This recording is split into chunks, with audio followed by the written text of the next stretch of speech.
34,4% dos trabalhadores autônomos contribuíram para a Previdência Social no segundo trimestre deste ano. A parcela é ainda menor entre aqueles sem CNPJ, de 18,8%. Os trabalhadores por conta própria respondem por 25,2% da população ocupada. Em paralelo, os trabalhadores por conta própria cresceram 16% nos últimos 10 anos. Os números são do levantamento do Instituto Brasileiro de Economia da Fundação Getúlio Vargas. Para repercutir o atual cenário da contribuição previdenciária, conversamos com Janaína Feijó, pesquisadora do FGV Ibre. Seja bem-vinda, Janaína, à nossa programação. Uma ótima tarde a você. Olá, Gabriel. Uma ótima tarde para você e para todos que estão aqui conosco. Olha, Janaína, estou longe de ser um especialista em mercado de trabalho, mas estes números me parecem muito baixos para uma previdência que custa mais de R$ 1 trilhão por ano. Essa é a leitura, que há pouca contribuição nessas parcelas ou informais ou por conta própria da população brasileira de trabalhadores? É isso mesmo, Gabriel. Idealmente, todos aqueles que trabalham deveriam estar contribuindo, pois eles vão envelhecer e vão precisar ir garantir, né, o sustento através da aposentadoria ou de uma outra previdência. Mas o que a gente observa, os números vêm mostrando que, devido ao surgimento de novas modalidades de trabalho, muitos trabalhadores passaram a trabalhar por conta própria e nem todos eles contribuem para a Previdência. Então, um problema que nós já sabemos que existe no Brasil, que é o previdenciário, tende a se acentuar nesse contexto e se agravar no futuro se nós não fizermos nada. Dessas novas modalidades, sobre quais modalidades especificamente nós estamos falando, essas que acabaram captando muitos trabalhadores e hoje os trabalhadores por conta própria, que cresceram, como eu mencionava, cerca de 16%, não contribuem para a Previdência. Quais são as modalidades e o que mudou no mercado de trabalho nestes últimos anos, por favor? A gente observa que nos últimos 12 anos, por exemplo, o trabalho de motorista por aplicativo cresceu muito. Antes da pandemia, já era algo que vinha se destacando, mas não era algo assim que despertava tanta preocupação. Os entregadores de delivery também era outro fenômeno que vinha sendo observado. E aí, durante a pandemia, devido ao isolamento social, muitas pessoas passaram a fazer uso desses serviços. Então, gerou esse choque na nossa economia e muitas pessoas que perderam seus empregos também durante a pandemia viram nesse trabalho autônomo uma oportunidade de voltar para o mercado de trabalho, conseguir oferir renda e passar a ficar ali ocupado, né? Todos precisam trabalhar. Então, um fenômeno que já estava em andamento tendeu a se acelerar com a pandemia. E aí, a reforma previdenciária que aconteceu ali por volta de 2018, né, a reforma trabalhista, na verdade, pensava que o que nós tínhamos de novo modelo de trabalho? O trabalho temporário, o trabalho intermitente, mas a pandemia trouxe outro fenômeno, que foi o aceleramento das pessoas migrando para esses trabalhos de motorista de aplicativo e entregadores de delivery. Então, a leitura é que, apesar do desemprego baixo, ali na casa dos 5,6%, que é a mínima histórica, a gente tem uma situação talvez um pouquinho mais preocupante para a Previdência em relação à captação no longo prazo destes recursos que são necessários para manter o sistema funcionando? Sim, porque se a gente observa os autônomos em si, muitos deles não contribuem, né? Por mais que a gente tenha uma alta incidência de contribuição entre aqueles que têm CNPJ, mais de 75% dos autônomos não têm CNPJ. E aí a contribuição entre estes é muito baixa. Então, o que a gente pensa é como é que o sistema previdenciário vai aguentar, vai suportar, né, uma população que está cada vez mais envelhecendo, que vai passar mais tempo necessitando do recurso da aposentadoria, mas que as gerações atuais e as gerações anteriores não fizeram, né, esse aporte, porque o nosso sistema previdenciário atual, ele se baseia na intergeracionalidade, que seria o quê? As gerações atuais, elas financiam a aposentadoria das gerações anteriores, mas se a gente está em um contexto em que a população jovem, a população adulta está envelhecendo, está encurtando, porque a taxa de fecundidade está caindo, a tendência é que a gente tenha menos pessoas contribuindo e menos pessoas para suportar a população que envelhece. Janaína, inclusive eu queria pedir para o pessoal da produção espelhar A pesquisa que vocês fizeram no FGV Ibre é um gráfico que eu acho super. Ih, rapaz, meu espelhamento, acabei de descobrir que não está funcionando, mas daqui a pouquinho eu trago este dado. Eu acredito que eu vá conseguir de forma rápida colocar o gráfico na tela, que é a participação nessas duas modalidades de entrega por aplicativos e transporte por aplicativos nas contribuições previdenciárias. Agora sim, problemas corrigidos. Cerca de 34,4% de entregas em domicílio, 25% apenas de transporte por passageiro fazem contribuição para a Previdência, e aí, em média, o total dessas plataformas digitais, apenas 27% dos trabalhadores contribuem para a Previdência. Tem alguma solução clara para que este problema seja corrigido, para que estes trabalhadores passem a contribuir? Nós temos alguns projetos de regulamentação do transporte por aplicativos e também das entregas a domicílio por aplicativos correndo na Câmara dos Deputados, no Senado, no Congresso Nacional. Qual que é a leitura deste gráfico que a gente coloca aqui na tela, Janaína? E, claro, como que a gente pode identificar algumas soluções para este problema, ou isso ainda não está claro de como pode ser feito?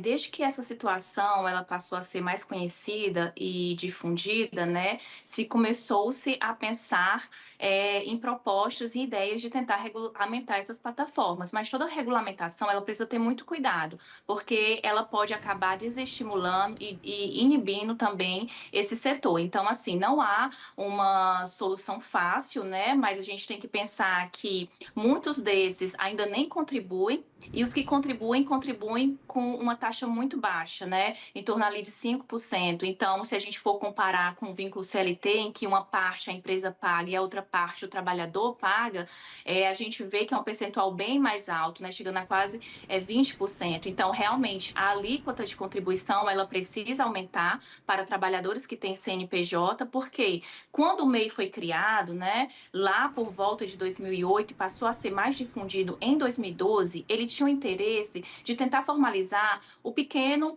negócio, o pequeno empreendedor, mas com o passar do tempo, devido a essa baixa taxa previdenciária, acabou atraindo muitas outras pessoas que não tinham perfil de ser MEI. E isso fez com que houvesse aí um peso, né, na questão previdenciária relacionada aos aqueles trabalhadores que têm CNPJ. Então, o que a gente tem que pensar é que esse trabalhador autônomo que trabalha ou como motorista de aplicativo ou como entregador de delivery, ele precisa contribuir. Então, primeiro a gente precisa avançar em fazer com que mais autônomos passem a contribuir para a Previdência, né? Então, precisa ser difundido isso. O trabalhador precisa entender que ele vai se aposentar, né? Então, ele vai precisar contar com essa Previdência. E aí é importante que ele contribua ao longo da sua vida ativa. E a outra parte seria a questão da alíquota. Qual a alíquota adequada para esses motoristas, né? E aí teria que fazer um estudo e ver qual seria a alíquota que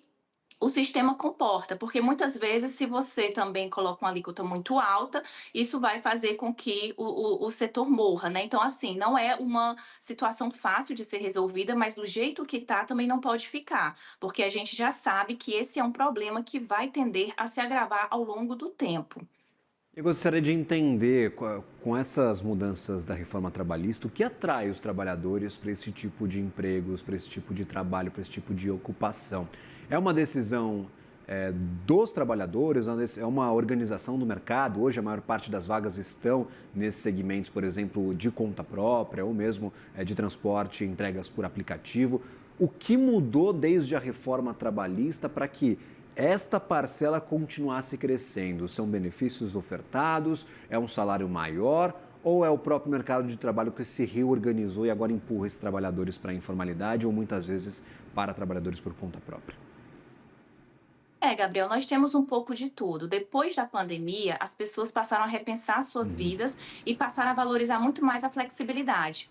E o trabalho autônomo, ele traz essa flexibilidade, né? Então, muitos postos de trabalho que antes contratavam via CLT, eles também estão passando a ofertar uma oportunidade via CNPJ para que esse trabalhador tenha direitos, outros direitos, porque vai ter menos incisão de imposto, mas mas também vai ter mais flexibilidade. Se a gente olhar em específico para esse trabalhador motorista de aplicativo, entregador de delivery, geralmente são ali pessoas que não têm uma renda domiciliar tão alta, são pessoas que também não têm um nível de escolaridade tão elevada. Muitas vezes elas vão para essa ocupação como algo transitório, porque elas estão esperando encontrar uma melhor oportunidade no mercado, mas muitas vezes não encontram. Por quê? Porque a formação que elas têm não é a formação que está sendo demandada naquela região, naquele segmento. Então, a gente tem uma mudança de perfil do que o trabalhador espera de um posto de trabalho. Nós temos hoje empresas oferecendo alternativas ao vínculo CLT, que é benéfico para o trabalhador e é benéfico também para a empresa, porque incide menos imposto. Então, aquela questão de que a folha ela ainda é muito onerada pesa também na contratação do CNPJ, e quando a gente vai focar mais nesses trabalhadores de motoristas de aplicativo e entregas de delivery, aí a gente tem que pode ser uma questão mesmo aí do mercado local, de não conseguir absorver essa mão de obra, seja porque a região não é dinâmica e não gera emprego, seja porque esse profissional não tem as aptidões ou as qualificações que esse mercado está demandando. Para fecharmos aqui a conversa, eu gostaria de uma leitura destes últimos dados de emprego que recebemos. População ocupada subindo, taxa de formalização do trabalho, e é essa pergunta que eu quero fazer para você, se a gente está conseguindo conquistar alguns avanços nessa formalização do trabalho, seja por CNPJs mesmo, de trabalhadores por conta, ou seja pela carteira de trabalho assinada. Como é que você vê a evolução nestes últimos meses, já que agora nós temos a menor taxa de desemprego da série histórica brasileira? Se a gente olhar os dados agregados de emprego através dos dados do CAGED e da PNAD, a gente observa que esse ano foi um ano bom, né, para o mercado de trabalho. Na verdade, desde 2022, o mercado de trabalho já vinha performando bem, só que esse ano a gente já esperava meio que uma acomodação dos principais indicadores de mercado de trabalho, porque havia uma previsão também de acomodação da atividade econômica. Então, a gente está com níveis muito bons de taxa de desemprego, taxa de participação, mas se a gente for olhar a qualidade desses postos de trabalho, a gente ainda precisa avançar. A taxa de informalidade, que é um problema crônico do Brasil, ainda gira em torno de 38%. A gente está dizendo o quê? Que a cada 10 trabalhadores que estão no mercado de trabalho trabalhando, 4 deles são informais. E a gente sabe que a informalidade ela é perniciosa para o trabalhador, porque ele deixa de ter todas as garantias e direitos sociais, previdenciários, seguridade, mas também é ruim para a economia. Por quê? Porque o setor público deixa de arrecadar imposto, né? Muitas vezes essas atividades ilícitas, elas não são interessantes ali para o mercado local. Então, assim, a gente tem uma melhora do mercado de trabalho ao longo dos anos. A tendência é que essa melhora ela venha a se acomodar a partir desse segundo semestre de 2025 e permaneça em 2026.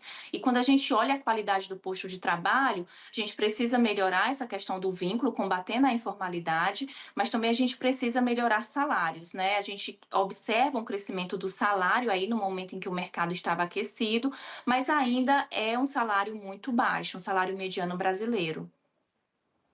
Se eu não me engano, os últimos dados da PNAD contínua de cerca de R$ 3.400, alguma coisa assim, bem próximo deste patamar. Se a gente compara com a renda média aí de outros países desenvolvidos, a gente está bem distante do que o trabalhador ganha fora do país. Então, apesar do desemprego baixo, salários ainda muito abaixo, como traz a Janaína, especialista para a gente. Obrigado, Janaína Feijó, pesquisadora do FGV Ibre, pela participação conosco, por compartilhar o estudo com o CNN Money. Sempre bem-vinda. Até uma próxima. Até a próxima, eu que agradeço. Obrigada. Agradecido. Boa tarde.